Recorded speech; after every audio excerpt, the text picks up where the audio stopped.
നമ്മളിനി പോകുന്നത് ചേലക്കരയിലാണ്. അവിടെയും ഒരു ട്വിസ്റ്റ് സംഭവിച്ചിട്ടുണ്ട്. മുസ്ലിം ലീഗ് സീറ്റിൽ കോൺഗ്രസ് സ്വതന്ത്ര സ്ഥാനാർത്ഥി മത്സരിക്കും. Chelakkara block Congress vice president Shivan Veettikkunnu UDF സ്വതന്ത്രനായി മത്സരിക്കും. ലീഗ് നേതാക്കളുമായി ആശയവിനിമയം നടത്തിയെന്ന് ശിവൻ വീട്ടിക്കുന്ന് 24-നോട് സ്ഥിരീകരിക്കുന്നു. തീരുമാനം ഇന്ന് ഔദ്യോഗികമായിട്ട് ഉറപ്പിച്ചു. പാലക്കാട് വെച്ച് ഔദ്യോഗിക പ്രഖ്യാപനം തങ്ങളുടെ വെച്ചുണ്ടാകും.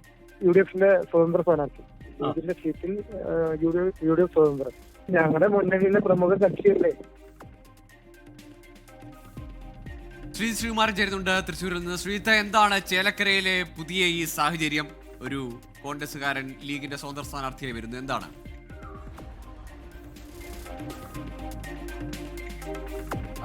UDFന്റെ സ്വതന്ത്രനാണ് ശിവൻ വീട്ടിക്കുന്ന് എന്നാണ് അദ്ദേഹം പറയുന്നത്. എന്തായാലും UDFന്റെ ആ സ്വതന്ത്ര സ്ഥാനാർത്ഥിയുമായി ബന്ധപ്പെട്ട തർക്കങ്ങളൊക്കെ തന്നെ നിലനിൽക്കുന്നുണ്ടായിരുന്നു. കാരണം ചേലക്കര സീറ്റ് കോങ്ങാട് സീറ്റുമായി വെച്ചു മാറിയതാണ്. അതിന്റെ അടിസ്ഥാനത്തിൽ ലീഗിന് അവിടെ ഒരു സംവരണ മണ്ഡലത്തിൽ സ്ഥാനാർത്ഥിയെ കണ്ടെത്താനുള്ള ബുദ്ധിമുട്ടുണ്ടായിരുന്നു. അതിന്റെ അടിസ്ഥാനത്തിൽ തന്നെയാണ് ഇത്തരത്തിൽ ഈ പറയുന്നത് പോലെ ഒരു സ്വതന്ത്ര സ്ഥാനാർത്ഥിയെ തിരഞ്ഞ് അവർ നടന്നത്. അങ്ങനെ KPCCയുടെ നേതാക്കളെ അടക്കം ബന്ധപ്പെട്ടു എന്നാണ് മനസ്സിലാക്കുന്നത്. ഏറ്റവും ഒടുവിൽ UDFന്റെ സ്വതന്ത്ര സ്ഥാനാർത്ഥിയായി കോൺഗ്രസിന്റെ block vice president Shivan Veettikkunnu, Chelakkara block vice president Shivan Veettikkunnu വരികയാണ്. ഇന്ന് പ്രഖ്യാപനം ഉണ്ടാകുമെന്നാണ് അല്പസമയം മുൻപ് ശിവൻ വീട്ടിക്കുന്ന് സ്ഥിരീകരിച്ചിരിക്കുന്നത്. എന്തായാലും ലീഗിന് സ്ഥാനാർത്ഥികൾ അയാളെ കിട്ടാനുള്ള ബുദ്ധിമുട്ടായിരുന്നു. അതിന്റെ അടിസ്ഥാനത്തിൽ തന്നെയാണ് ഒരു കോൺഗ്രസുകാരനെ ഇപ്പോൾ അവിടെ UDFന്റെ ഒരു പൊതു സ്ഥാനാർത്ഥി, സ്വതന്ത്ര സ്ഥാനാർത്ഥിയാക്കി നിർത്തിയിരിക്കുന്നത്.